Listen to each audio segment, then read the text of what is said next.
Bueno, buenas noches nuevamente. Vamos a comenzar la clase de hoy. Los que puedan habilitar la cámara, se los agradezco. Hola, profe, buenas noches. ¿Qué tal? ¿Cómo andan? Bueno, cada vez falta menos para el segundo parcial. Espero que todo le vaya bien, como siempre. Así que lo que necesiten, las dudas, aprovechen ahora. Esta es nuestra última clase, ahora sí. Hoy es la clase del doctor Ramírez, que por un problema técnico no pudo conectarse, así que voy a completar la parte teórica. ¿Se acuerdan que les había dicho que Jorge Leiro precisaba una clase? Entonces la última clase nuestra quedaba hasta hoy que tenemos la posibilidad. Profe, perdón, ¿tengo una pregunta? Sí. Si bien Ramírez nos había mandado el material para seguirlo en 2 clases, Sí. ¿usted sabe si la próxima clase que le queda a Ramírez va a modificar los 2 temas? O sea, ¿los 2 temas los va a dar en una misma clase? Sí, tengo entendido que sí, que va, todo lo que iba a dar en 2 clases la da en una. Sí. Bueno, gracias. Y el martes, es el día de él. Así que, bueno, nosotros vamos a avanzar con un tema más. Vamos a analizar entre todos uno de los textos que quiero que le quede bien en claro para que si se hace alguna pregunta lo puedan desarrollar sin ningún tipo de dificultades. Y la única forma es leerlo y tener conocimiento qué es lo que quiere transmitir cada uno de los autores. En la última clase nosotros avanzamos ya con la última parte de los sistemas económicos de Joseph Lajouville. Estuvimos viendo el capitalismo y dentro del capitalismo la subdivisión que hace el autor entre liberal y reglamentario. Tengan en claro estas diferencias que no son menores, es importante y son discusiones que se están dando hoy en día, así que está bueno saberlo para analizar también la realidad. Hoy tenemos economistas que defienden una postura, otra, se contraponen en estas ideas, inclusive los que están a favor de lo que es el capitalismo liberal llaman a los otros que están a favor del capitalismo reglamentario comunistas, socialistas, autoritarios. Y no es algo que se me ocurre, lo está planteando Trump en Estados Unidos, que está criticando al gobierno de Biden, que nada tiene de comunista, que es comunista. Nada que ver. Bueno, son estas confrontaciones que si bien estamos viendo la historia de los sistemas económicos, hoy en día se sigue discutiendo. Sigue habiendo controversia y la única forma de entender la realidad es tener conocimiento de qué se discute, para que cada uno de nosotros, cada uno de ustedes, puedan tener claro a qué se refiere en esta discusión y tener conformados una idea. No solamente para saber la materia o para aprobar un examen, que también les sirva para analizar la realidad, que no queden afuera de discusiones que se están dando a nivel académico. Ustedes que van a ser contadores o licenciados, así que les va a venir bien. Siempre cuento lo mismo, digamos, si ustedes van a tener que abrirse paso en disputas con otros profesionales para conseguir un buen empleo. Y tienen que demostrar que saben. Y no solamente que saben la técnica, que pasar lo que es una factura y demás, tienen que saber más, tienen que asesorar a todos los clientes, y la única forma de ganarse un espacio, y ojalá que lo hagan, es demostrar que saben, es tener diálogo, digamos, poder hablar de un montón de temas, asesorar al cliente, al futuro cliente, y en el mejor de los casos, hablar de qué pasa en el mundo, de la política, que cuando tiene que tomar alguna resolución a nivel económico, que se sepa lo que está pasando, por lo menos una idea general. Bueno, esto es lo que se está discutiendo hoy en día, lo que vamos a ver, lo que estuvimos viendo entre el capitalismo liberal y reglamentario. Recuerden que el capitalismo liberal es el primer capitalismo a nivel de sistema donde las regulaciones no existen. Por eso se contrapone el capitalismo que va a venir después, que es el reglamentario. ¿Cuál es la idea de ese capitalismo liberal? Es dejar que el mercado haga lo que tenga que hacer. Hacer pocas regulaciones, el Estado impulsando los negocios. Eso es lo que se está hablando hoy en día también.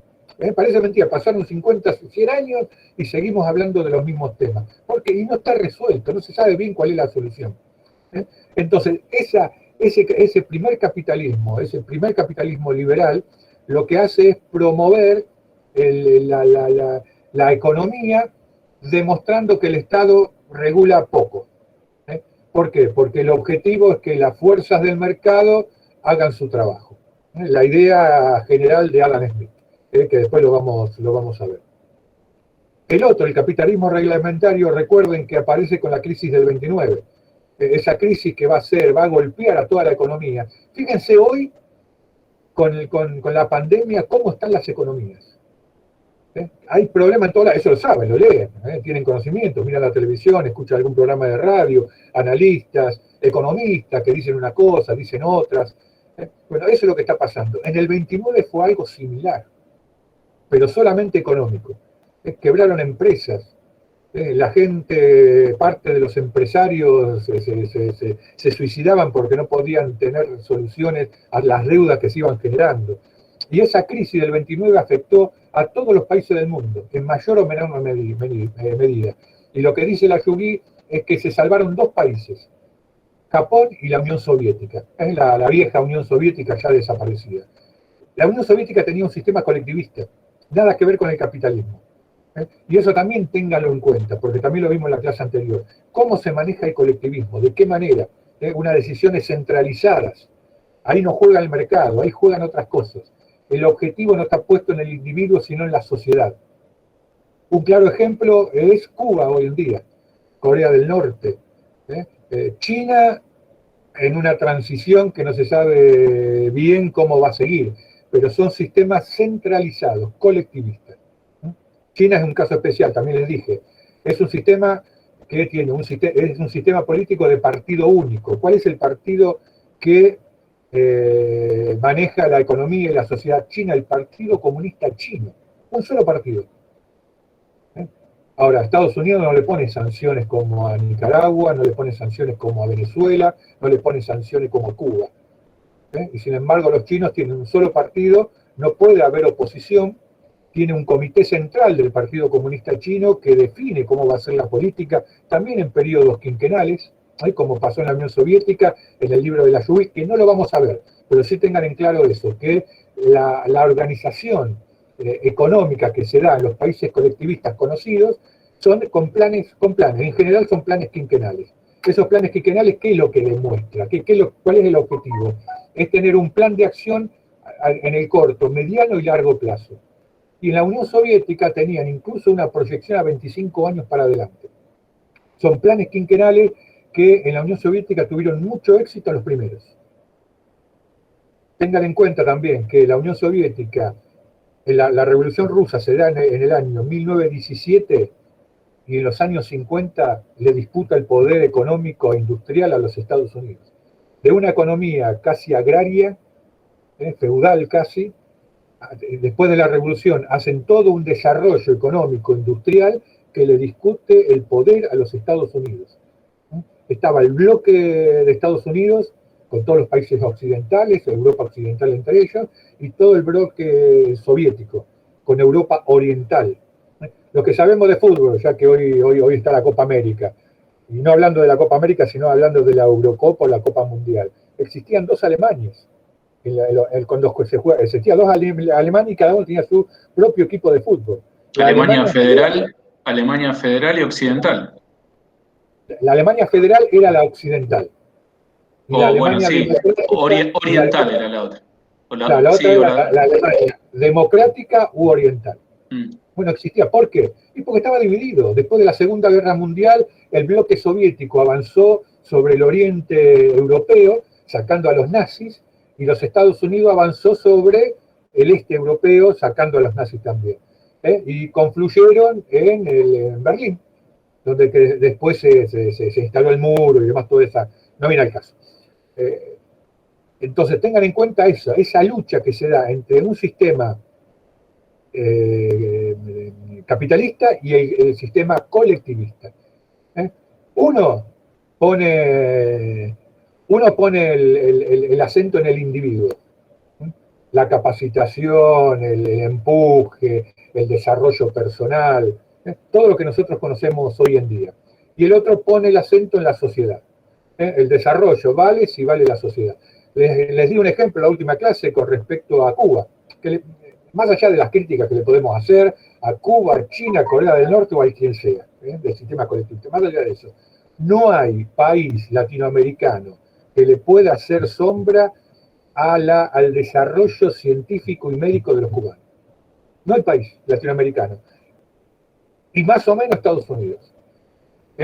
Y les puse el ejemplo. Hoy, ¿quiénes están desarrollando vacunas propias? Vacunas del COVID.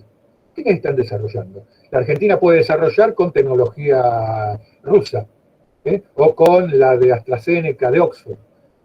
Pero no hay una vacuna propia de Argentina. Y eso que Argentina tiene muy buenos científicos y se desarrolló un buen sistema de testeos, que tampoco hay muchos países del mundo que lo hacen. Pero no tenemos vacuna. No se llegó a esa forma. Y Cuba tiene 2 en proceso de desarrollo. Hay que tener tecnología, conocimientos y profesionales que lleven a cabo ese desarrollo. Eso, otras cosas que se puede destacar de Cuba es el nivel educativo. No existe el analfabetismo en Cuba casi. Casi no existe. Entonces, ¿qué país latinoamericano podemos definir o podemos decir que no tiene analfabetos? No hay. Entonces, eso hay que destacarlo también. Y eso que está Cuba en el medio de un bloqueo, un montón de cosas que le juegan en contra. Y un sistema político que es criticado por algunos y no por otros. Pero eso es lo que, digamos, yo lo que le quiero demostrar es que no necesariamente un sistema es mejor que el otro en sí. Aparece como el capitalismo arrasando con todos. Eso sí, cayó la Unión Soviética, cayeron los países, la Alemania Oriental no existe más porque la tomó Alemania Federal y ahora es una sola Alemania. Los países antiguos, países que se fueron disgregando y se fueron volcando al capitalismo, como la vieja Checoslovaquia o Yugoslavia, o los países bálticos que fueron parte de la Unión Soviética. Entonces la historia dice que hubo una victoria contundente del capitalismo, eso no hay duda. Ahora, existen países que siguen con una economía colectivista, y hay algunas cosas que hay que destacar. Y China, vuelvo a repetir, es un caso muy especial, porque si bien el colectivismo en sí, según lo establece la Yuví, pone el acento en la sociedad, hoy tenemos a China que tiene millones de millonarios. Y el objetivo del colectivismo, la teoría del colectivismo, de un sistema socialista colectivista, es una cierta igualdad. No que todo el mundo gane igual, pero una cierta igualdad, que no haya tanta división o tantas diferencias entre los que más ganan y los que menos ganan. Y paradójicamente, y si tomamos el coeficiente de Gini, tenemos que los países más igualitarios los tiene el capitalismo, con Dinamarca, con Finlandia, con Noruega, con Suecia. Eso lo vimos hace clases anteriores, ¿no? Bueno, entonces, para terminar con lo que fue la clase anterior, hagan hincapié en estas cosas, en estas cuestiones con respecto al liberalismo, lean con detenimiento lo que plantea la Yuví, no hagan tanto hincapié porque hay un montón de fechas. No me interesa saber en qué año la Organización Internacional del Trabajo reguló el trabajo para que la gente no trabaje menos de 10 horas. Eso no importa. No importa porque ni yo me acuerdo. Entonces no lo voy a preguntar. Sí tengan en cuenta la crisis del 1929, tengan en cuenta que posteriormente a eso, en qué época se da lo que la Yuví habla del capitalismo reglamentario. Pongan el ojo en las diferentes medidas que se dio en Occidente con respecto a la administración de la economía del sistema, que porque es reglamentario no es socialista, sino que el sistema de capitalismo reglamentario es para salvar al capitalismo. Y eso lo dice Roosevelt. ¿Qué más? Hagan hincapié en las diferencias que existen en los países europeos que son corporativos, que tienen un sistema corporativista, que es un capitalismo reglamentario autoritario. ¿Cuáles son los ejemplos? El nazismo en Alemania. Todos saben lo que es el nazismo, ¿no? Un sistema tremendo de opresión y de eliminación y de genocidio. Bueno, eso, lo que fue el nazismo en Alemania, el fascismo en Italia con Mussolini a la cabeza, eso sépanlo, Franco en España. Entonces, esos son los ejemplos que ustedes me pueden dar si yo les digo que den ejemplo de países corporativistas. ¿Y cuáles son las características propias, ¿no? de ese sistema? Que es la unión entre el Estado y las empresas. Les conté en la clase anterior que hay una película que muestra esta relación, que es La lista de Schindler, donde está el empresario, que es Schindler, que tiene negociaciones constantes con la jerarquía nazi. Y al tipo no se le discute que sea poseedor o que maneje una fábrica. Se lo controla, se le pide coima, el tipo da coima, hace fiestas para congraciarse con todos los jerarcas nazis. No muy distinto a lo que pasa en cualquier sociedad, cuando hay empresarios que quieren tener ventajas y arman beneficios para los que tienen que decidir, y está mal que se haga y está mal que se acepte por parte de los empresarios y de los organismos públicos. Bueno, esas son las características propias que tienen estos sistemas corporativistas. En la unión entre los objetivos del Estado y el empresario, ese sistema corporativo. Bueno, la Yugui da los ejemplos de cómo se manejaba esto, tipo de cárteles que se unen para objetivos determinados. Con respecto al colectivismo, tengan en cuenta cómo se maneja, el tema de la centralización del poder, de las decisiones, que el consumidor no es que decide nada, sino que el consumidor lo que decide es el Estado pensando en la sociedad. Volviendo a Cuba, es más importante para los cubanos tener un buen Estado, una sociedad con buena salud y educación, que el último hit del celular, por ejemplo, los últimos celulares. Son decisiones. A algunos les parece mal una, a algunos les parece mal otra, pero esa es la idea general. Digamos, se arman objetivos en pos del desarrollo de la sociedad. Y en base a eso se trazan los planes. La Unión Soviética tenía una institución, como no me acuerdo si lo había comentado en la clase anterior, como lo que es similar y salvando las grandes diferencias, una especie de INDEC, que ese es el Gosplan, que era una institución que era la encargada de tomar los datos del pueblito más chico hasta el estado más grande. Entonces juntaba todos los datos y eso servía para decidir qué se tenía que hacer con la economía, qué era lo que se tenían que fabricar más, a qué le tenían que poner el acento, qué se tenía que subsidiar, cuál era el desarrollo de la energía. Todo eso lo daba esos estudios, esta institución similar al INDEC, que servía para tomar decisiones. Tengan en cuenta que en cualquier país del mundo se necesita información para tomar decisiones. Nada se puede hacer a dedo, me parece que hay gobiernos que lo hacen, sí, pero está mal, digamos. Hay instituciones, hay datos, son necesarios, con cualquier empresa. En las empresas que ustedes trabajan seguramente toman decisiones, y en teoría no toman decisiones a la Bartola, porque me parece, no. Se hace un análisis fino y se toma una decisión para posicionar a la empresa en el mejor lugar. Entonces eso pasa en todos lados, y en un estado más todavía.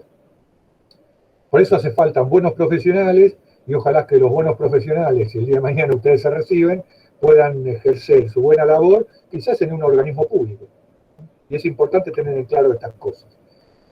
De la Yugui vamos a ver del colectivismo, toda la parte de la Unión Soviética, como habíamos dicho en la clase anterior, digamos, los diferentes, no toda la parte de la Unión Soviética, sino toda la explicación de cómo funciona el colectivismo, y 1 o 2 páginas de la parte de los planes, como para que tengan una idea cómo funcionan los planes quinquenales, 5 años. ¿No? ¿Alguna pregunta con respecto a sistema capitalista, liberal o reglamentario o colectivismo que tenga que ver con los textos que, si no lo analizaron, es lo que tienen que leer?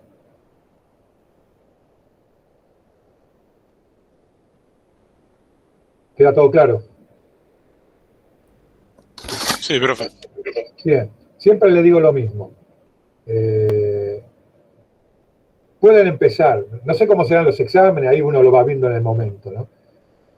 A veces le damos la posibilidad que el alumno elija un tema para que se vaya aflojando un poco, entonces elige un tema determinado.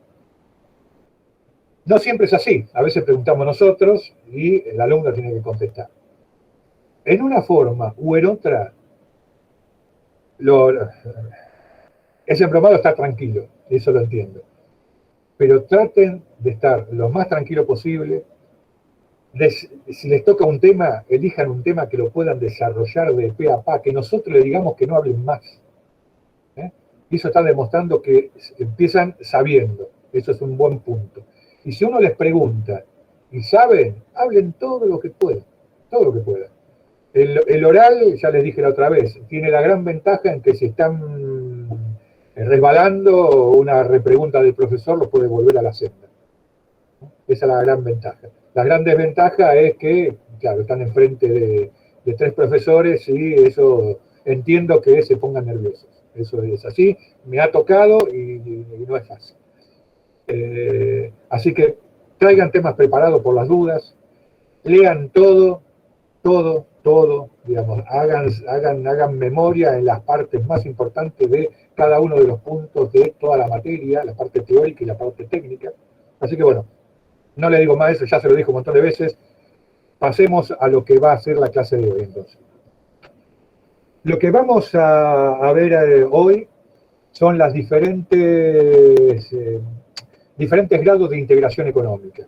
Si uno analiza lo que está pasando a nivel internacional en la economía, uno va viendo que a través de la historia y hasta la actualidad se van conjugando, se van organizando diferentes bloques económicos. ¿Para qué?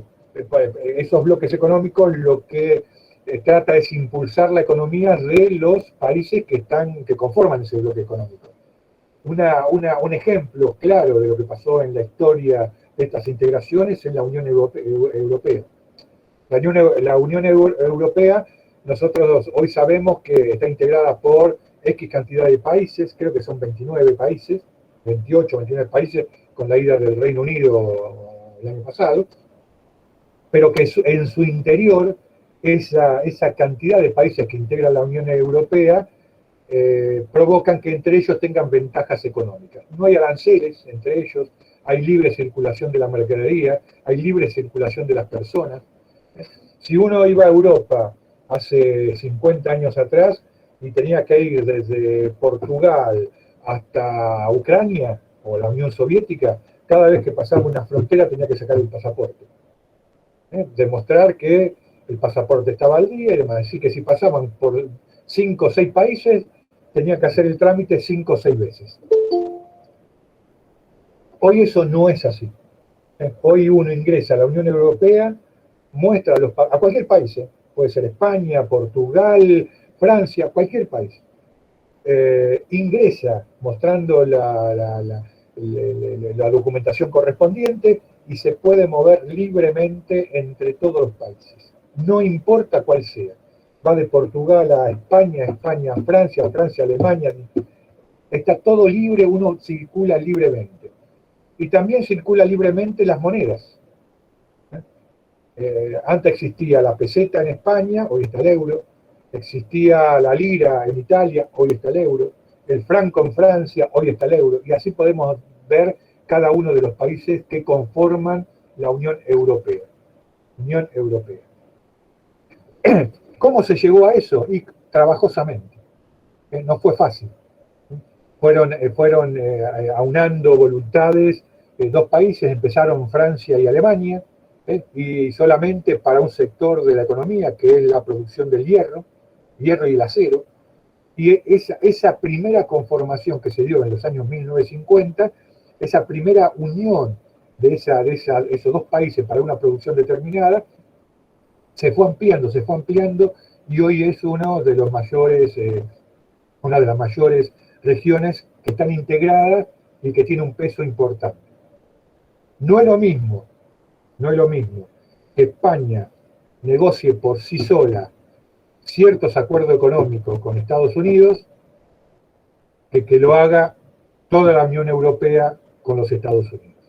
¿Estados Unidos es el país más fuerte? Sí, pero no tiene el mismo tratamiento a nivel político, económico y social con un país como Venezuela, un país como Argentina, que lo tiene con China, que eso es una superpotencia también, integrada con otros países, pero es una superpotencia que sirve como ella sola para hacer presiones, o la Unión Europea.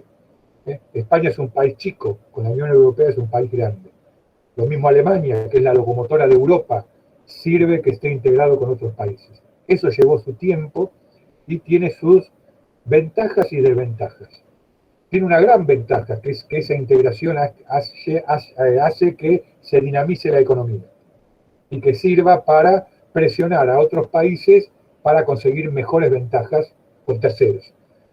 La desventaja es que cada uno de los países pierde cierta independencia, porque las decisiones no se toman en un solo país, se toman a nivel supranacional. Entonces esas ciertas desventajas que son criticados por algunos sectores de cada uno de estos partidos. Y cuando algunos sectores de estos partidos llegan al gobierno, puede provocar lo que pasó con el Reino Unido, de llamar a un plebiscito y definir que se quieren ir de la Unión Europea, que eso es lo que está pasando. ¿Sí? La Unión Europea tenía como fin, hace un poco menos de 10 años, tener su propia constitución, tener sus propios organismos estatales, tener su propio himno, y ya estaba definido. Eso ya estaba definido. Es decir, que se iba a conseguir, si se daba este objetivo, que cada uno de los países miembros siguieran delegando soberanía en instituciones supranacionales. ¿Qué pasó? Todas las decisiones que se toman dentro de la Unión Europea hay que consensuarlas. Se tienen que definir con la aprobación de la totalidad de los países. No es por mayoría, es por la totalidad de los países. Algunos países pueden definir y votar con la propia representación que tienen en la Unión Europea. ¿Saben? Lo mismo que pasa con el Mercosur, hay diputados que definen en elecciones cada uno de los países que conforman la Cámara de la Unión Europea, la Cámara de Diputados de la Unión Europea, de representantes de la Unión Europea. Hay otro, entonces, algunos tienen la potestad de poder definir la votación de su país en esa Cámara, con los representantes. Hay otros países que no, que lo tienen que consultar con las cámaras que están conformadas con cada uno de los países, digamos, en España, en Francia, en Francia y demás. Y hay otros que lo definen a través de votaciones concretas, de un plebiscito, una consulta popular. Entonces, en esa consulta popular definen, vamos para este lado, vamos para el otro. El Reino Unido definió en una consulta popular que se quería ir de la Unión Europea. Y ganó lo que se llama el Brexit, digamos, la ida del Reino Unido, de la Gran Bretaña, en realidad el Reino Unido. Cuando se puso a votación hace 10 años aproximadamente esta constitución, hubo países que votaron a favor y otros que empezaron a votar en contra. El último que votó en contra, si mal no recuerdo, fueron los Países Bajos, Netherlands o Holanda, mal llamado Holanda acá. Los Países Bajos votaron en contra y se esperaba que si seguían votando, otros países iban a votar en contra. ¿Por qué? Porque la campaña de los que están en contra de la integración en la Unión Europea era que se perdía soberanía. Entonces, que cada país no podía decidir por sí solo, sino que iba a depender de los otros. Bueno, fue lo que Boris Johnson en el Reino Unido tomó como latillo para justificar su programa, su programa y su idea de salir de la Unión Europea. Así que por eso, a raíz de todos, de varios países que votaron en contra, no se pudo seguir avanzando. Pero hoy la Unión Europea tiene un nivel de integración que me parece que no lo tiene otros sectores de otras regiones del mundo, menos el Mercosur. El Mercosur, para que también se tenga una idea, es la conformación de básicamente 4 países. ¿Saben cómo está conformado el Mercosur? Argentina, ¿quién más? Argentina, Brasil. ¿Sí? Uruguay. Uruguay y Paraguay. Sí. y uno asociado que está ahí, que es Bolivia, y uno que pidió la asociación que le iban a dar Venezuela. el control, y Venezuela, que bueno, eso es lo que estoy comentando ahora, que estaba pedida el ingreso de Venezuela, pero los partidos que fueron ganando las elecciones, contrarios a la política venezolana, le pusieron un límite. Así que Venezuela quedó afuera, Bolivia está en un proceso más o menos de integración, es una especie de país asociado, pero son 4 de los países básicos que conforman el Mercosur. Y si uno ve lo que está pasando en el Mercosur, analiza, ve que el Mercosur está como parado, que no se termina de organizar. Ahora vamos a ver los diferentes grados de integración, pero no se termina de integrar. Hay muchas idas y vueltas, el que gana de un lado tiene ciertos objetivos, el que gana del otro tiene otros. Una pelea última que se dio con Uruguay, por ejemplo. Uruguay lo que propone es que cada país tenga la posibilidad de definir acuerdos comerciales independientes con cualquier parte del mundo sin depender del resto.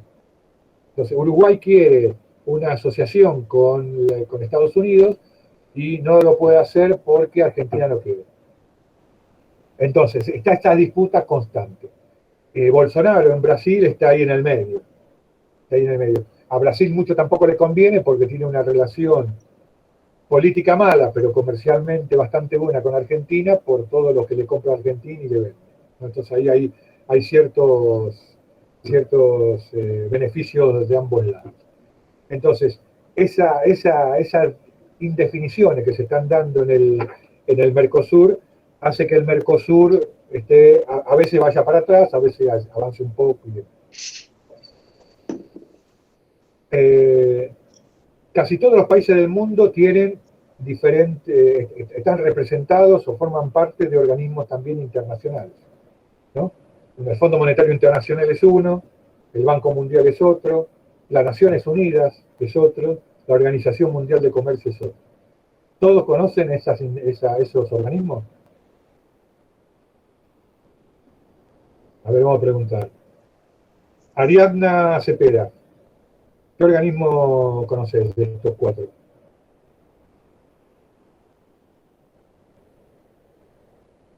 ¿Está Ariadna Cepeda? Sí, profe, ¿qué organismo, perdón?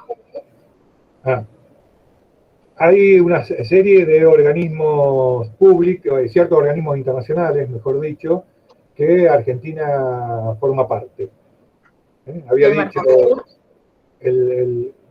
dicho el Fondo Monetario Internacional, el Banco Mundial, las Naciones Unidas y la Organización Mundial de Comercio. ¿Cuáles de ellos conoces? El Fondo Común. El Fondo Común Internacional. Fondo Monetario, no Fondo Común. El Fondo Monetario, perdón. Sí. El más conocido. Sí, cuando en el examen traten de nombrar las cosas bien para demostrar que saben. Okay. Ahora acá con una charla no pasa nada, Ariadna, no es una... no, ya por sí yo ya me pongo nerviosa, así que me parece, bueno. Acuérdese de mi nombre.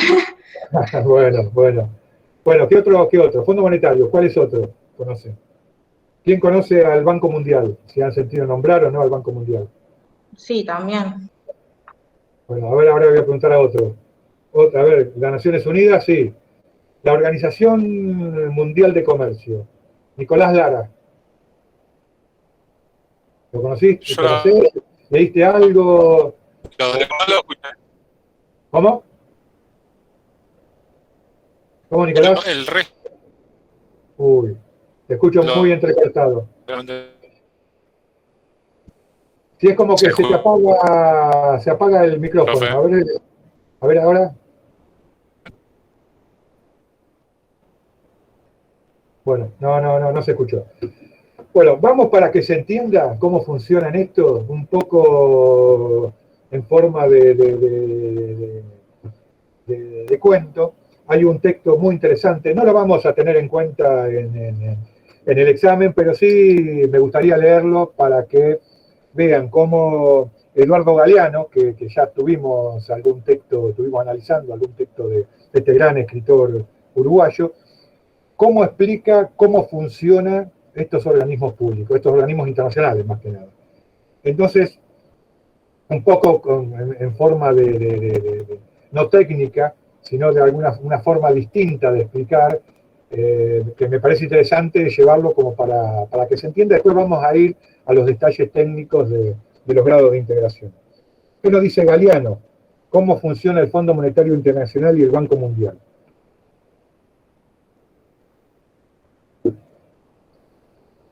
Dice el autor, en la época de esplendor democrático de Atenas, eso lo vimos en el primer parcial, una persona de cada 10 tenía derechos ciudadanos.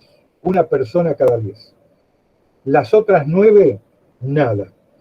25 siglos después, es evidente que a los griegos se le iba la mano con la generosidad. 182 países integran el Fondo Monetario Internacional. 182 países. De ellos, 177 ni pinchan ni cortan. El Fondo Monetario Internacional, que dicta órdenes al mundo entero y en todas partes decide el destino humano, está en manos de los 5 países que tienen el 40% de los votos. 5 países, el 40% de los votos. Estados Unidos, Japón, Alemania, Francia y Gran Bretaña. Los votos dependen de los aportes de capital. El que más tiene, más puede. 23 países africanos suman entre todos el 1%. 23 países africanos suman el 1%. Por lo tanto, tiene el 1% de los votos. Los Estados Unidos... Ahora, profe. Perdón que lo interrumpa. Se me había cortado. Sí. No, está bien. Sí. Bueno, perdón. Te lo di como buena la respuesta. Quédate tranquilo. Bueno, gracias.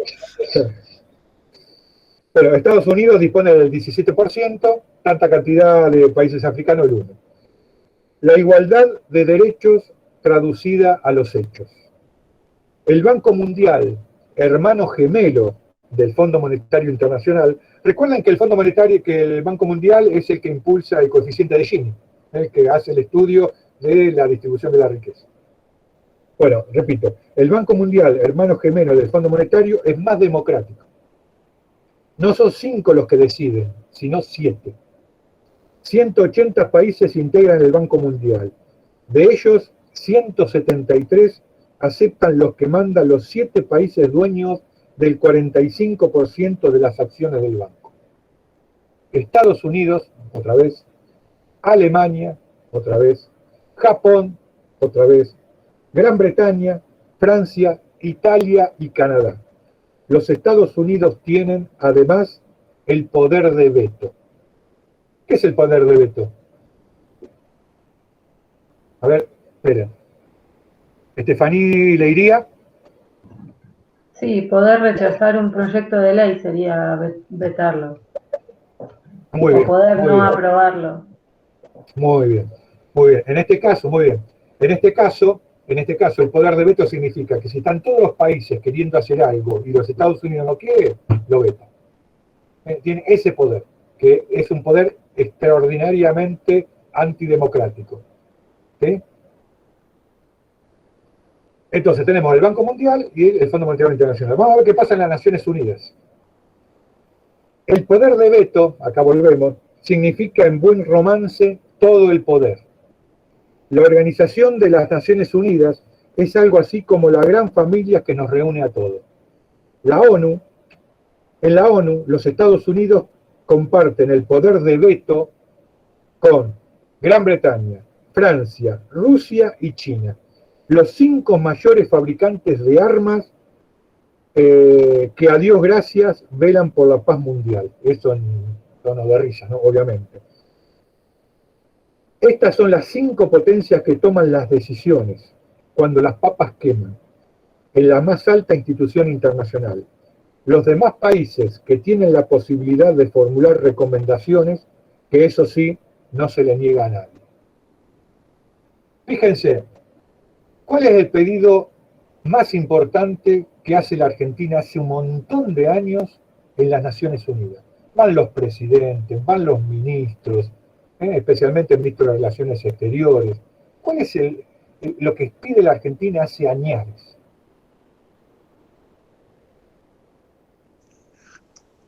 La quita de intereses de la deuda. No. La soberanía de las Islas Malvinas. Sí. Bien. La soberanía, digamos, las Islas Malvinas son argentinas. Entonces, cada vez que hay reuniones una vez por año, o cada vez que se puede, salen los discursos, todo que la Argentina, los antecedentes, que esto, que los derechos de esos territorios, que fueron usurpados por Inglaterra y ahora por el Reino Unido, un montón. Tienen el apoyo, pero extraordinario, de la mayoría de los países, pero mayoritario. Países latinoamericanos, países europeos, países africanos, asiáticos, apoyan la causa argentina de las Malvinas. ¿Por qué el Reino Unido no se va de las Islas Malvinas? Porque tiene poder. Tiene poder. Entonces, estas organizaciones que por suerte están, no son democráticas. Porque no todos tienen las mismas obligaciones y no todos tenemos los mismos derechos. Pero por suerte están. Por suerte están por lo menos para equilibrar algo de poder. ¿No? Eso hay que destacarlo. Pero ese derecho que tiene Argentina sobre las Islas Malvinas tiene el apoyo de la mayoría, no se lleva a cabo. ¿Por qué? Porque el Reino Unido tiene las armas. Y aparte forma parte del Fondo Monetario, del Banco Mundial, de las Naciones Unidas con poder de veto. El último de las organizaciones, que esto nos impacta más a nosotros que estamos viendo la economía, es la Organización Mundial de Comercio. Entonces nos dice Galeano, hay derechos que se otorgan para no ser usados. En la Organización Mundial de Comercio, todos los países pueden votar en igualdad de condiciones, pero jamás se vota. El voto por mayoría es posible, pero no ha sido utilizado en la Organización Mundial de Comercio y era muy raro en el GATT, que era la antigua organización, el organismo que lo precedió. Informa en la página oficial de Internet. Esto es de hace 15 años más o menos. Creo que no cambió nada.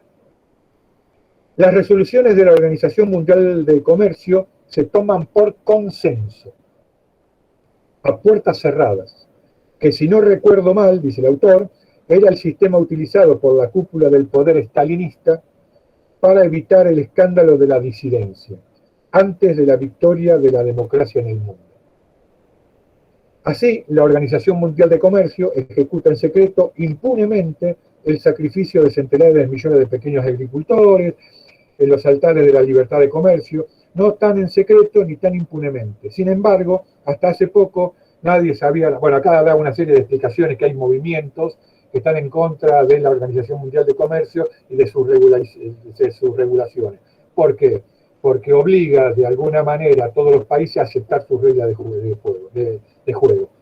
En la última parte, Galeano habla de movilizaciones y que en Seattle, hace 20 años, tuvo el primer asesinato de un muchacho que se estaba movilizando en contra de estas decisiones de la Organización Mundial de Comercio. Bueno, acá tenemos estos organismos. Ya sabemos bien, no hace falta estudiarlo en detalle, pero si yo les pregunto qué es la Organización Mundial de Comercio, un par de palabras creo que me van a poder decir. O el Fondo Monetario o el Banco Mundial. No quiero el detalle, pero por lo menos que sepan en general a qué nos referimos cuando hablamos de Naciones Unidas, el Fondo Monetario y sobre todo la Organización Mundial de Comercio. Si tienen ganas pueden googlearlo, si quieren tener más información, y hay bastante información en Internet, en Wikipedia, que existe un resumen, que lo que a nosotros nos importa, un resumen de lo que es cada institución, cada una de estas instituciones. Bueno, hasta acá vamos bien. ¿Alguna duda? Bueno, seguimos adelante. Esto no está en los textos, así que le voy dictando algunos datos, algunas definiciones con respecto a los grados de integración económica, que son los grados de integración que tuvo la Unión Europea, desde sus comienzos hasta la actualidad.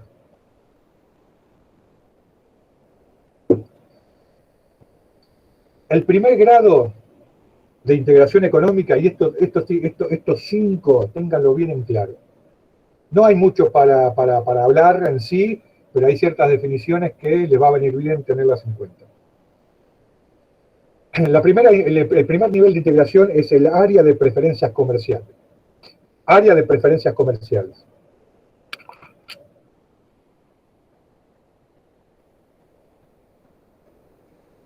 Cuando 2 o más países reducen parcialmente sus aranceles de importación.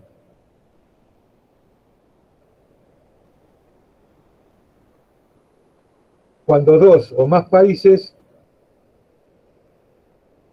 reducen parcialmente sus aranceles de importación. ¿Qué significa? Si hay 2 países, cada uno comercializa con el mundo como quiere, con aranceles de importación y de exportación, pero entre ellos 2 hay aranceles de importaciones que son unificados y que el objetivo es que se aumente el comercio entre ellos.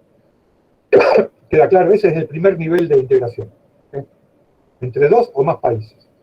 Perdón, profe, entre ellos, ¿cómo es la situación? Disminuyen, reducen parcialmente las importaciones, los aranceles de importación en el comercio entre estos países. ¿Sí? A ver si lo puedo hacer en un pizarrón, así un dibujito. Pero a ver, si el país A cobra para todas las importaciones, digo cualquier número, el 20%, y el otro país cobra un 30%, y entre ellos existe el acuerdo, un área de preferencias comerciales, ellos pueden convenir que los aranceles de importación entre ellos sean un 10%. Entonces, este tiene un 30%, este un 35%, pero entre los dos tiene un 10%. Entonces, ¿a quién le va a convenir comprar el A? Al B. ¿Y a quién le va a convenir comprar el B? Al A. Entonces, el resto tienen ciertas desventajas. El objetivo es esa integración entre países que tengan objetivos similares. Que no tengan gran nivel de competencia. Un ejemplo actual, que no es muy conocido, no pretendo que lo conozcan, es la ALADI, que es la integración de los países latinoamericanos. ¿Eso existe? Existe. Eso existe, es la ALADI. Bueno, pero no importa. Y a nivel internacional podemos tomar lo que es la Commonwealth. Siempre cuento el mismo, lo que me pasó en una clase, que pregunto a ver si lo conocen, digamos, con la idea de que muy poca gente conoce lo que es la Commonwealth. Después uno cuando lo explica enseguida se entiende. Entonces pregunto en una clase presencial qué es la Commonwealth, pensando de que nadie iba a levantar la mano. Y en el fondo, y es así literal, en el fondo un pibito, un alumno, me levanta la mano porque sabía que era lo Commonwealth. Entonces le digo, realmente me puso contento y le pregunté, bueno, a ver, explica qué es la Confederación Sudamericana de Fútbol. Confundió la Commonwealth con la Conmebol. Esas pifiadas no la hagan, por favor. No sabía si tirarlo por la ventana o abrazarlo.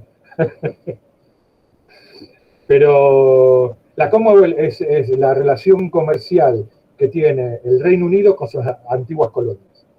Nueva Zelanda, los países de las islas del Caribe. Entonces tienen ciertas ventajas competitivas. Estos países que forman parte del Commonwealth o acuerdo común, para llamarlo de alguna manera, con una potencia, con el Reino Unido. Eso es el área de preferencias comerciales. El segundo grado de integración, es más importante que el anterior, vamos increyendo, es área del libre comercio.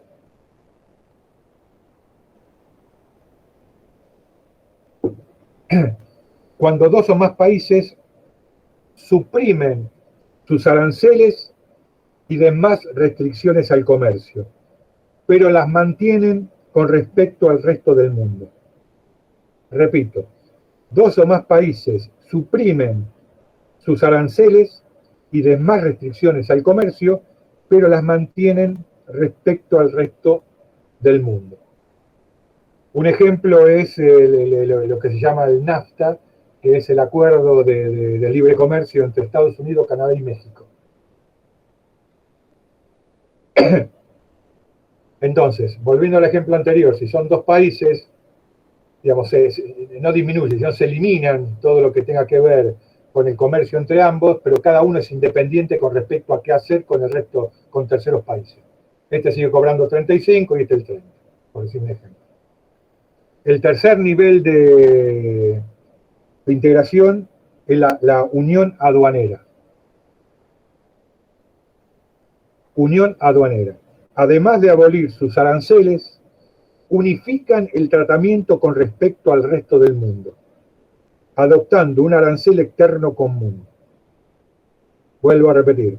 Además de abolir sus aranceles, unifican el tratamiento con respecto al resto del mundo, adoptando un arancel externo común.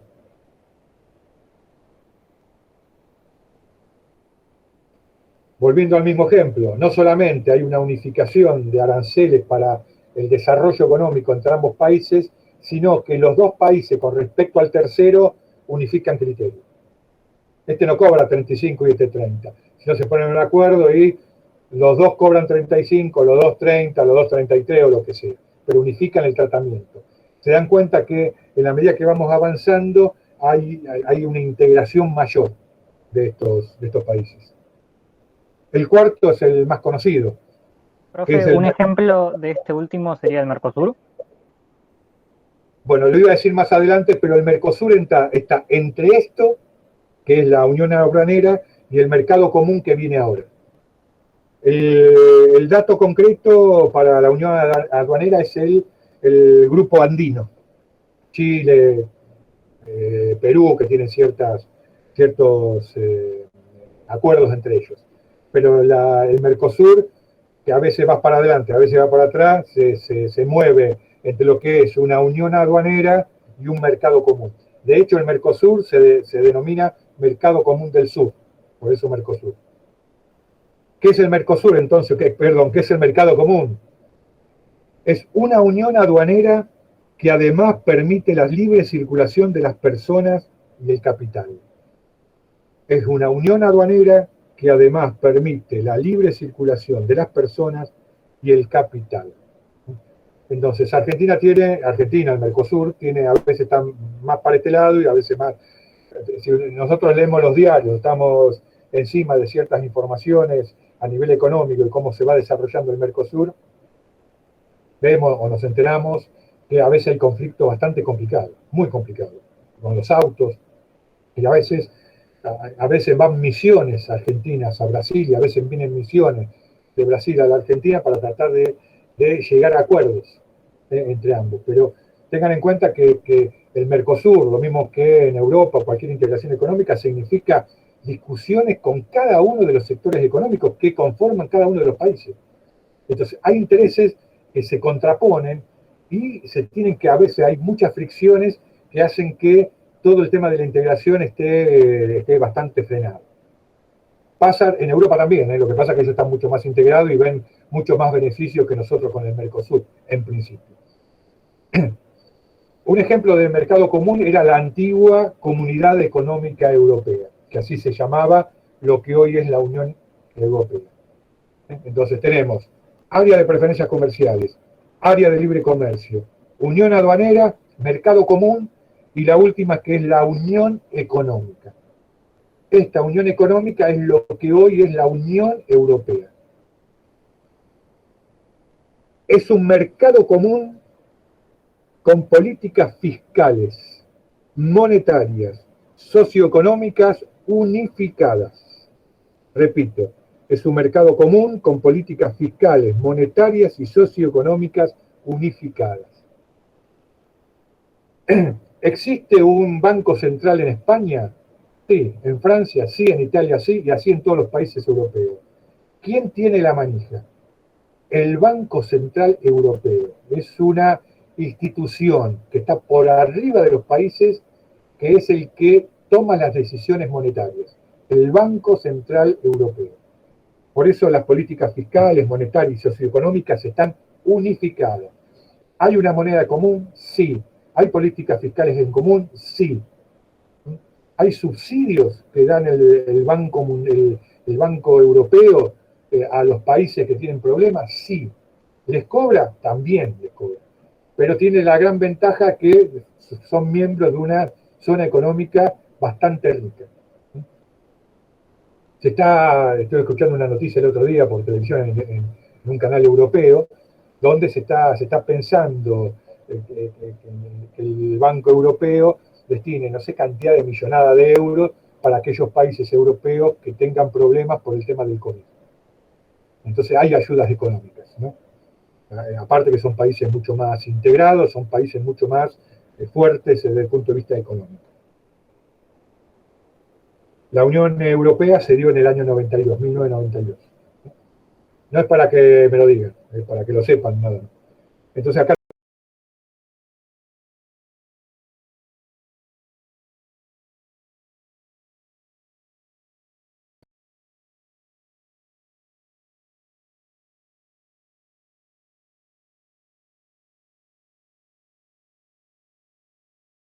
los principios que sostiene Adam Smith, le dediquemos una parte de la clase para que en 15 minutos ustedes lo lean, me lo expliquen las generalidades, obviamente, y después explico si es que quedó algo que no está claro. Entonces vamos a dedicarle 15 minutos para leer a Adam Smith, le digo ahora la página. El texto para el examen va todo, pero vamos a hacer hincapié ahora en los pensadores. De Adam Smith, lean desde la página 82 del libro, que es La riqueza de las naciones, que es el texto más conocido de Adam Smith. Desde la página 82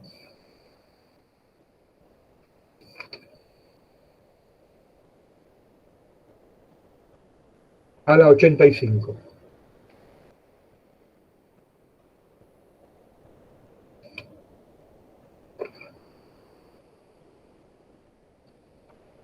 Sí. A la 86 en realidad, la mitad de la 86.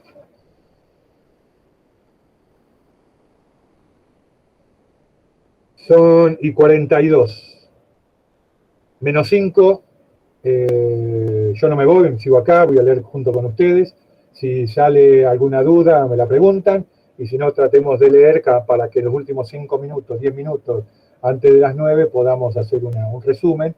Después hacemos un paréntesis de 10 minutos para que puedan tomar algo si quieren, descansar un ratito.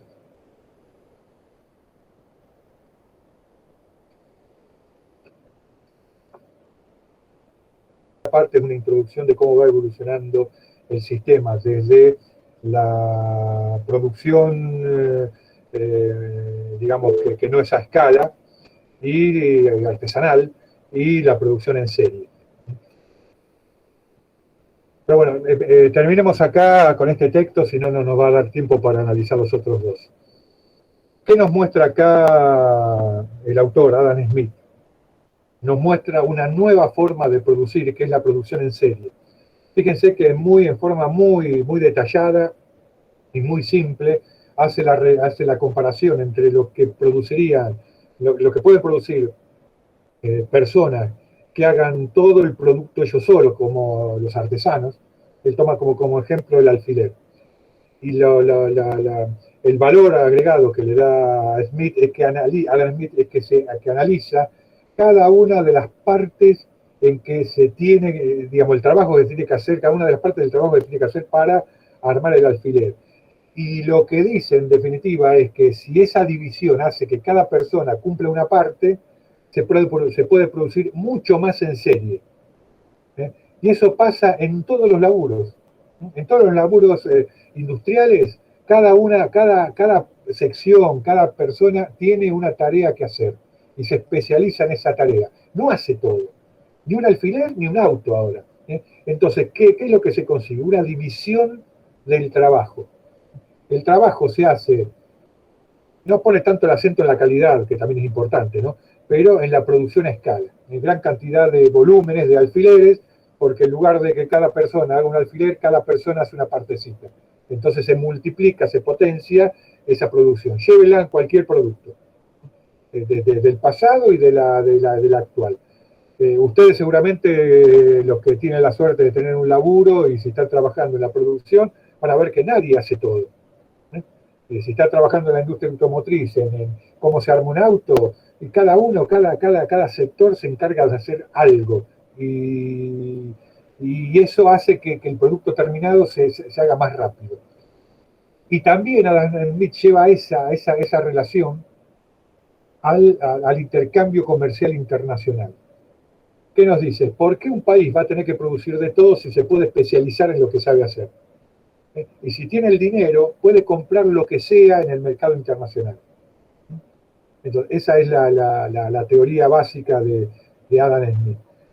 Si yo le hago la pregunta, ¿qué piensa Adam Smith con respecto a la economía y en la riqueza de las naciones? Me tiene que explicar con un mayor detalle todo lo que especifica en este texto. No estas dos ejemplos que di yo, sino no que hay uno que hace la cabeza del alfilero, no, eso no. Pero sí lo que él piensa de lo que es la economía internacional, por ejemplo. Cómo se relacionan los países, de dónde sale, digamos, el valor de cada producto, la importancia del trabajo de las personas.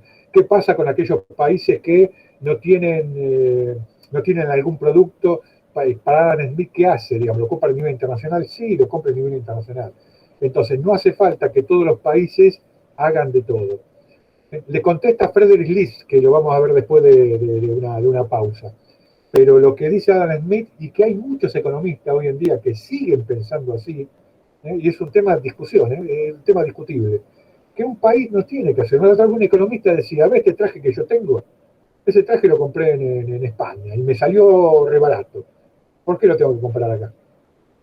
Y lo mismo puede pasar con la tecnología, que diga, yo esta PC me la traigo, es importada y es mejor que si se ensambla o se hace en Tierra del Fuego, porque es más cara. Bueno, ese objetivo de que el comercio se potencia sin la intervención del Estado, y lo dice Adam Smith, se potencia para beneficiar a todos. Así que vamos a cortar hasta I10, hasta I4, si damos un espacio más. 9:15 nos volvemos a... No se vayan, sino que cierren los micrófonos. Lo que les agradezco, lo que están... me prendieron la cámara, no me siento solo.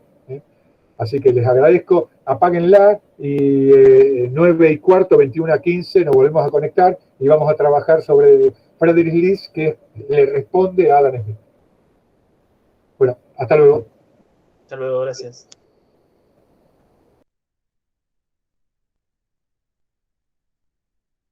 ¿Seguimos, les parece?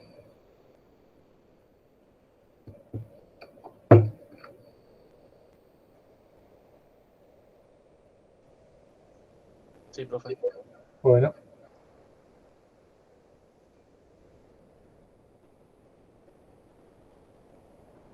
Bueno, ¿están todos? Sí, profe. ¿El resto? Bien.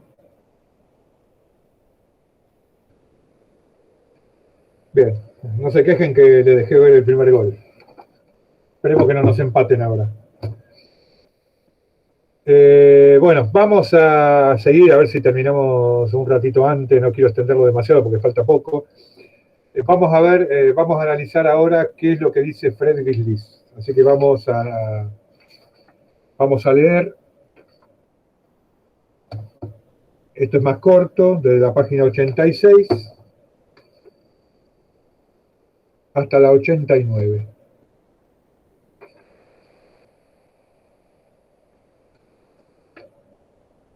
Son y 20, 21, 20, menos 25 cortamos y analizamos este texto.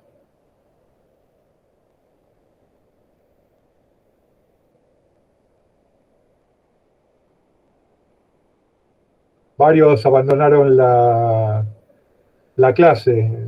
Eso me llama la atención, ¿no? Porque cuando se tiene que trabajar, hay que analizar el tema, es como que no tienen ese compromiso. Y es una lástima, porque hay que aprovechar que estamos en una clase, que todas las dudas que salgan las podemos contestar, y que es una situación que me parece que hay que aprovecharlo. Bueno, nada más. Me llama la atención que no sé, algunos chicos hayan abandonado la clase.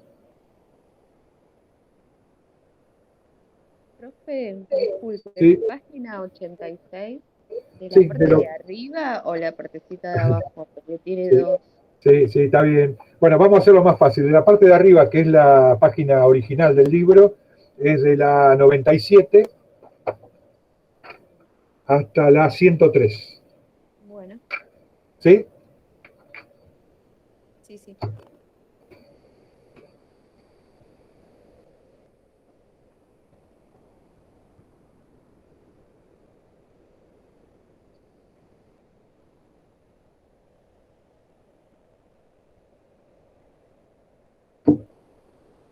Bueno, Romina Lagos, ¿está en la clase? Sí.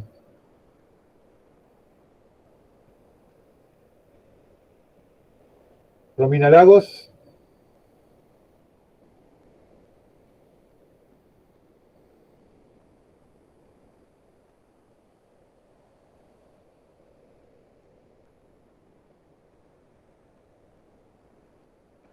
Bueno, evidentemente no está. Está, pero no está.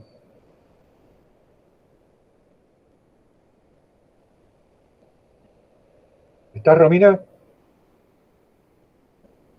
Sí, profe.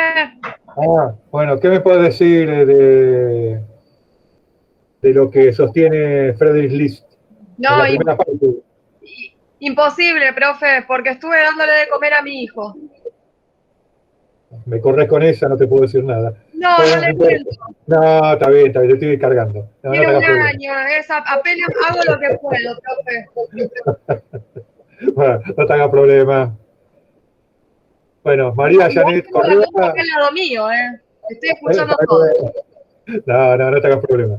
No te hagas problema. Bueno, María Janet Correa también está con el hijo.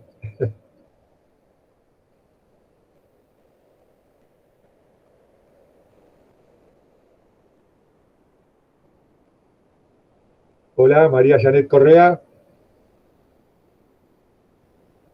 Bueno, estos son los inconvenientes de lo que no es presencial, ¿no? Uno no sabe quién está, quién no está. Mayra, profe, disculpe.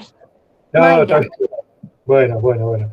Estaba comentando, uno no sabe, digamos, quién está, quién no está. Pero Claro. otra vez no digo que sea tu caso y tampoco el de Romina, por favor, no lo tome a mal.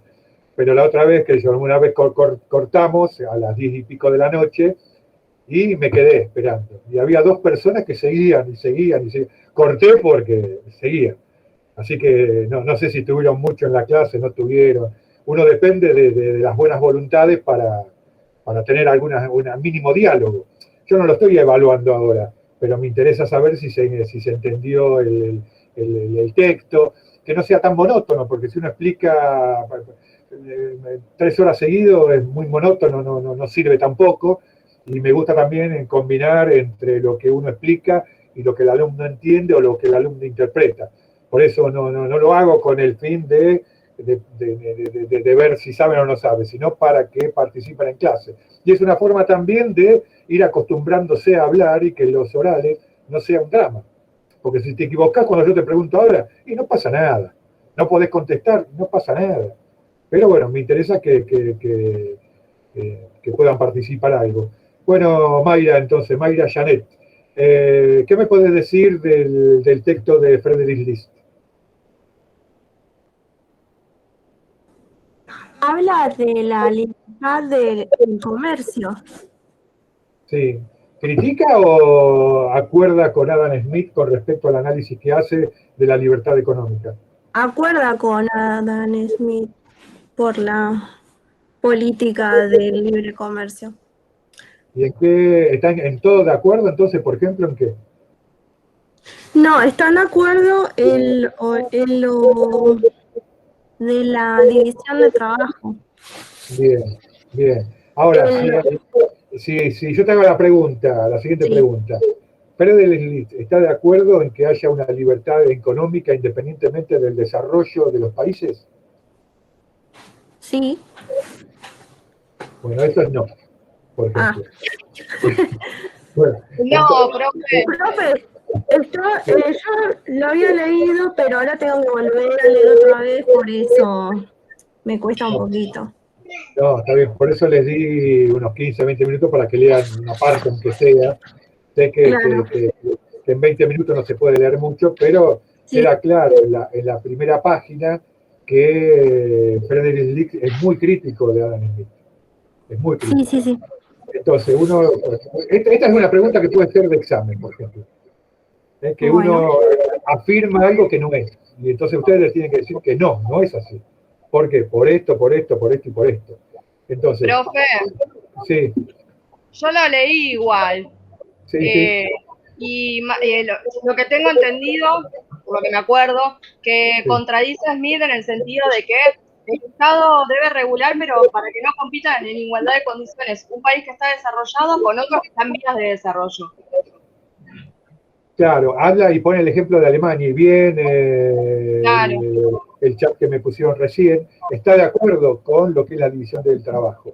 Y está de acuerdo también con que se produce mucho más y mejor dividiendo el trabajo. Eso es la división del trabajo, ¿no? Pero, como vos decís, Romina, cuando empieza a hablar de las condiciones del libre mercado, lo que dice Liz es que el planteo de Adam Smith es de un mundo ideal, donde no hay guerras, no hay conflicto y que el comercio va a ser libre en todo sentido. Y no es así. Liz dice entonces que todos los países se tienen que resguardar en su economía para poder producir gran parte de lo que consume, porque existen conflictos, existen guerras. Lo mismo pasaría hoy en día. Digamos, si nosotros, como en la época de dictadura, un secretario de Finanzas de Martínez de Oz, que fue el ministro de Economía de gran parte de la dictadura, nefasto el tipo, el secretario de Finanzas decía, no importa si Argentina produce caramelos y tiene que comprarle el resto. Si le conviene a Argentina producir caramelos, produzcamos caramelos y nada más. Ahora, ¿qué pasa? Digamos, en la historia de los países queda bien claro que los que son monoproductores de productos, digamos, de un solo producto, especialmente de materia prima, queda muy endeble a nivel internacional, muy endeble, porque depende de un montón de cosas del resto de los países. Entonces, Friedrich List lo que dice es, compitamos, está todo bien, pero no todos los países son iguales. Los países tienen que resguardar sus intereses y si tiene que regular su economía, tiene que poner aranceles para defender la producción nacional, por eso Escuela Nacional, su producción nacional, lo tiene que hacer. Y eso no es que falta libertad, eso es defender los intereses de su propio país. Siguiendo con ejemplos actuales nuestros, que un país defienda el consumo nacional, un gobierno, un país defienda el consumo nacional, poniendo restricciones a la comercialización de materias primas para que se consuma, para que la sociedad la podamos consumir. ¿Está mal? Digamos, estamos en una situación donde la Argentina vende gran parte de su producción de carne al exterior. China compra lo que nunca compró. Está en una situación donde todos los productores miran al exterior para vender todo lo posible. Ahora, ¿qué pasa con el precio de la carne internamente? Si se vende todo afuera y a precio dólar y están aumentando todos los días, el productor, ¿a quién le va a vender? ¿Le va a vender al pobre tipo que vive en una villa o le va a vender a los chinos que le compran en dólares? Entonces, si lo vende todo afuera, lo poco que queda acá, ¿cuánto va a valer? ¿Cuánto sale un kilo de bifes hoy acá? Entonces, está mal que, desde el punto de vista de Liz, está mal que el Estado regule y ponga aranceles, y ponga retenciones o ponga penalidades para que no se exporte todo, para que su propia población pueda consumir lo que no podría si se exporta todo al exterior. Eso es una situación que lo plantea Liz en un montón de productos. Y pone como ejemplo a Alemania que hace eso. Entonces, el objetivo de Alemania, ¿qué es? Es incentivar su producción interna, resguardar los intereses de la producción nacional y del consumo nacional. Y una vez, dice Liz, una vez que ese Estado llega a un nivel de desarrollo, de competencia igualitaria con los países más poderosos, ahí sí compitamos de igual a igual. Ahora, lo mismo pasa hoy en día, es una discusión que se tiene hoy en día. Vamos a ver en las próximas elecciones legislativas que van a haber economistas de un lado, del otro, algunos más extremos de un lado, algunos más extremos del otro, y se sigue discutiendo estos temas. El tema de la libertad de economía. Entonces, ¿qué rol tiene que jugar el Estado? Para Adam Smith, y algunos pensarán que así está bien, es la pura libertad para que el Estado pueda vender lo que mejor sabe hacer, el resto que lo compre. Para Friedrich List, y lo que tiene en la visión de Friedrich List es no, hagamos ciertas restricciones, el capitalismo reglamentario, por ejemplo, hagamos ciertas restricciones para dotar de ciertas garantías a la producción nacional, que se siga perfeccionando y que el consumo interno no se vea afectado. Y aparte que si existe algún conflicto, que no necesariamente tiene que ser una guerra, existe algún conflicto internacional que impida el libre comercio, el país no queda a la deriva, porque produce también lo que consume. ¿Se entiende esa parte? Son dos visiones distintas de la economía. Entonces, si yo les pregunto si Adam Smith, si Friedrich List concuerda si Friedrich List concuerda con Adam Smith, me tienen que decir si es sí, solamente en la división del trabajo, el resto es no. Es lo mismo, poniendo un ejemplo, es que salga a competir en una carrera un tipo que está entrenado y un tipo que le duele la pierna. ¿Cómo llega? Entonces, en los países subdesarrollados es el tipo que le duele la pierna. Entonces, ¿cómo llega? Entrenándose, según Liz, haciendo un buen desarrollo de su industria. Porque Friedrich habla de industria también, digamos. No solamente se tiene que vender materias primas, materias agrícolas, sino también la industria. Y un país es fuerte cuando tiene su industria también desarrollada. En el supuesto caso y volvemos al ejemplo argentino, que vendamos lo que nos compran en el exterior, estaríamos vendiendo y produciendo únicamente soja, maíz y carne. ¿Para qué? Para que la mayoría se vaya al exterior.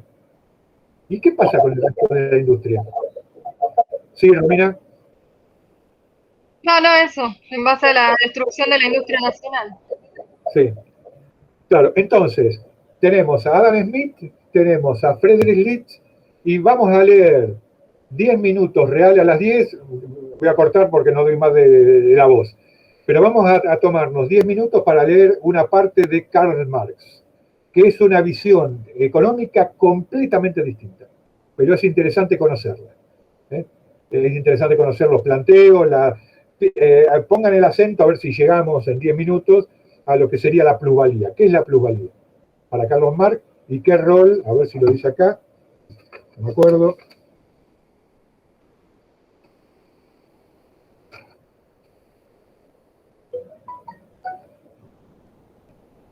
¿Qué pasa con el salario para Carlos Marx? Si es que llegamos a leerlo. Son 21:46, 10 menos 5 en punto, retomamos, yo me quedo acá, retomamos y hacemos el análisis final de la economía de Carlos Marx.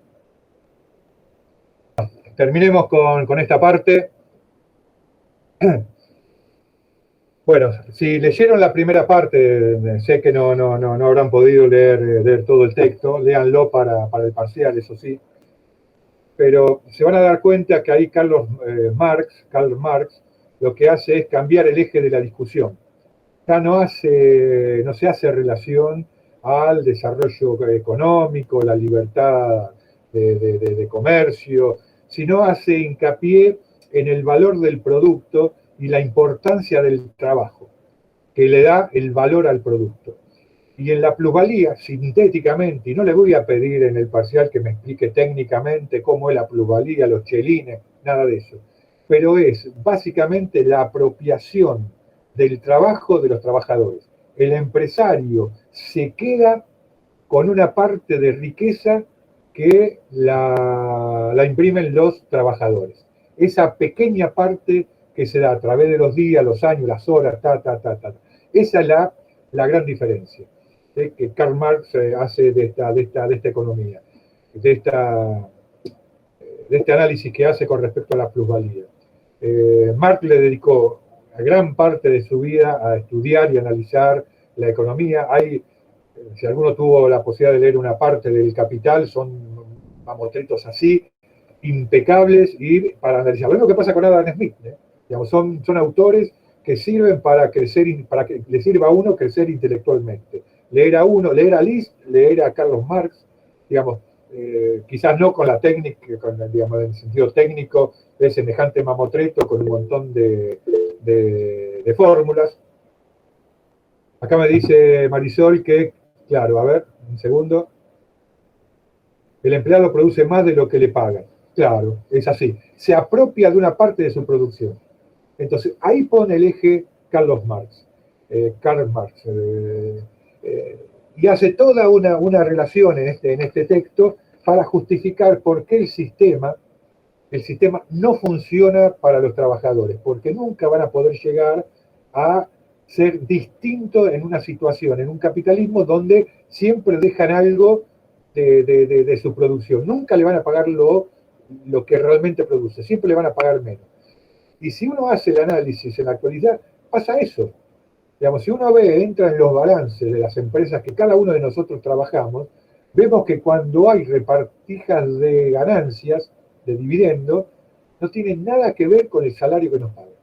Algunos ganaremos más, otros ganaremos menos, pero cuando uno ve, salvo empresas que quiebren, estamos hablando de empresas que están en continua evolución, no estoy hablando de una pyme que tiene muchos inconvenientes, no estoy hablando de una microempresa, estoy hablando de empresas ya conformadas, donde se nota mucho esa diferencia, ¿no? Donde hay gran parte de la producción que queda en los bolsillos de los accionistas. Y conozco algo del tema de los bancos, de empresas internacionales, de grandes empresas argentinas. Están ahí porque ganan. ¿Y ganan por qué ganan? Y porque hay un equipo atrás que trabaja y que en realidad, aunque tengan buenos sueldos, no le pagan lo que producen. Eso es sintéticamente. Y si toman al final de este texto, que seguramente no llegaron a leerlo, que dice: debe comprenderse, Karl Marx, debe comprenderse que no obstante todas las miserias que le impone el sistema actual, engendra simultáneamente las condiciones materiales y las formas sociales necesarias para la reconstrucción económica de la sociedad. En lugar del lema conservador, un salario justo por una jornada justa, debe inscribir en su estandarte la divisa revolucionaria: abolición del sistema salarial. Entonces, cambia el eje de la discusión. Y también si tomamos, que no lo dice acá, pero tampoco tuvimos tiempo de analizar la teoría marxista de la economía cuando vimos la parte de los griegos y demás, si tomamos la idea que tiene Karl Marx con respecto al Estado, que uno podría inferir el socialismo, el comunismo quiere Estado, todo el mundo... No, Carlos Marx lo que dice es que el Estado no tiene que existir. Se tiene que abolir el Estado juntamente con las clases sociales, que no tiene que haber clases sociales. Entonces, tanto esto, que es la abolición del sistema salarial, como la abolición del Estado, forma parte de la ideología de Karl Marx. Y me parece interesante conocerlo, como conocemos a Adam Smith, a Liszt y a Karl Marx también. ¿Alguna duda con respecto a estos textos que trabajamos hoy? Bueno, faltó tiempo, léanlo con detenimiento. Vuelvo a decir, no se dejen estar, hay tiempo como para que los que dieron bien la materia puedan dar un buen examen y aprobar definitivamente. Los que tuvieron mala experiencia en el primer parcial, hagan el esfuerzo de bien háganlo, estudien a conciencia, están a tiempo para después ir al recuperatorio y poder aprobarlo. Así que bueno, ya nos vamos a ver en el parcial. Así que bueno, un gusto a los 15 que quedaron en la clase, a los 13, ya se fueron 2. Se ve que el partido empezó. Bueno, un gusto de verdad y nos vemos en el examen. ¿Sí, alguna pregunta? Gracias, profe. La primera parte de este texto dijo... ¿Qué cosa? Sí, de este texto va todo. Hicimos hincapié en los pensadores porque era más dinámico, como para... No íbamos a alcanzar a leer todo, pero va todo. Bueno, chao chicos, suerte, nos vemos. Gracias, profe. Chao, profe. Suerte.